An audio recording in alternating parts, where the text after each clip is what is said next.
दोस्तों नमस्कार। दोस्तों मेरा नाम है पवन जायसवाल और मेरे प्यारे मित्रों, आप लोगों का स्वागत है आपके अपने परिवार में। दोस्तों आज वीडियो में बात करने वाले हैं हम भाषा के बारे में, स्वर के बारे में, व्यंजन और अक्षर क्या होता है, वर्ण किसे कहते हैं। तो मेरे प्यारे मित्रों, जैसे मान लीजिए भाषा हमने लिखा भाषा, ठीक।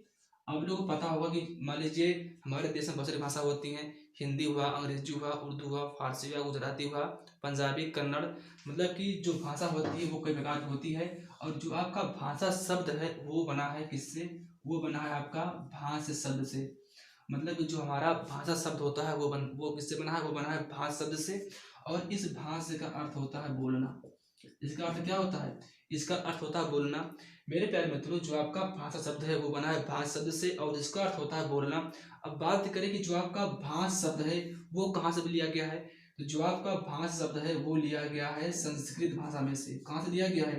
संस्कृत में से। मतलब कि भाषा शब्द जो है वो पहली बात तो हिंदी का शब्द है और वो बना है भाष से। बना है किससे? बना है वो बना है भाष से। और भाष का अर्थ होता है बोलना। और जो भाषा है वो भी एक अन्य प्रकार की भाषा संस्कृत से लिया गया, ठीक। अब देखिए, अब दोस्तों बात करते हैं कि हमें भाषा की आवश्यकता क्यों पड़ती है। तो देखिए, हमें अपने विचारों के आदान प्रदान करने के लिए, हमें अपने विचारों का आदान प्रदान करने के लिए भाषा की आवश्यकता पड़ती है। जैसे मान लीजिए हमें कुछ मांगना होता है। मान लीजिए हमें मम्मी से खाना मांगना है, तो हम बताइए मम्मी से खाना कैसे मांगेंगे? हम उनसे केवल इशारा करेंगे। हम केवल उनसे इशारा करेंगे। यदि मान लीजिए हमें भाषा का ज्ञान नहीं है, ना हमको हिंदी आती है ना हमको अंग्रेजी आती है, तो हम उनसे बोलेंगे नहीं, हम उनसे केवल इशारा करेंगे। जैसे मान लीजिए हम अपने पेड़ की ओर से हाथ हिलाएंगे, ऐसे करेंगे। मान लीजिए हमें प्यास लगी है, तो हम ऐसे करेंगे। केवल उससे बात करेंगे किसमें? उनसे केवल बात करेंगे इशारे में। हमें भाषा ज्ञान ही नहीं है। तो मतलब कि जो हमारी भाषा होती है, जो हमारी भाषा शब्द होती है वो एक माध्यम होता है। क्या होता है?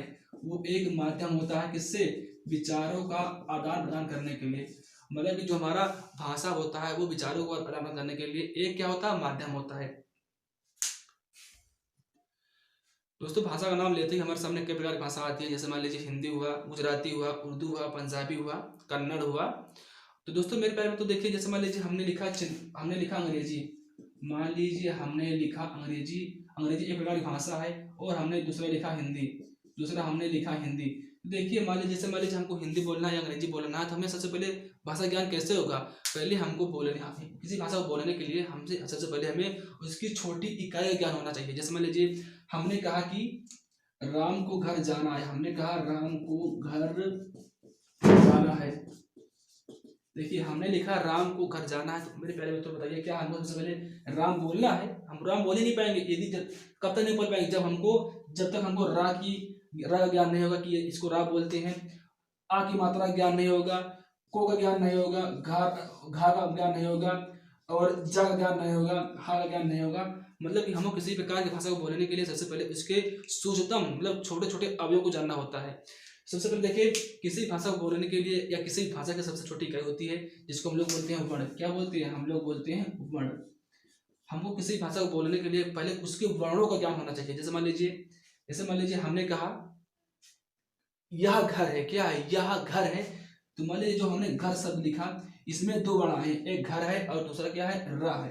तो देखिए मान लीजिए हमने लिखा कि राम को घर जाना है। राम को घर जाना है।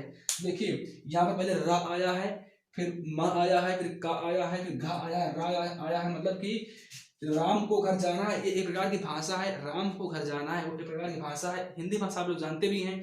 तो मतलब जैसे हमें किसी भाषा को पढ़ना होता है तो सबसे पहले उसके छोटे छोटे अवयव को पढ़ना होता है, ठीक। अब बात करते हैं वर्ण की। तो दोस्तों बात करते हैं वर्ण की। जैसे हमने आपको बताया कि किसी भी भाषा की सबसे छोटी इकाई को बोलते हैं वर्ण, ठीक। जैसे मान लीजिए हमारे सामने दो भाषाएं हैं, एक हिंदी है और दूसरी अंग्रेजी है। हमारे सामने दो भाषाएं हैं, एक हिंदी है और अंग्रेजी है। जैसा कि आप लोग जानते हैं कि हिंदी को बोलने के लिए सबसे पहले हमें छोटा आ से लेकर अ तक की मात्राओं का ज्ञान आवश्यक है। और अंग्रेजी में ए से लेकर जड़ तक की। मतलब कि हमें हिंदी में छोटा ए से लेकर अ तक के अक्षर पढ़ना होगा और का से लेकर सरा तक के। मतलब कि यदि हमको हिंदी बोलना है तो सबसे पहले हमको छोटा आ से लेकर अ तक, का से लेकर सरा तक का ज्ञान होना आवश्यक है ना।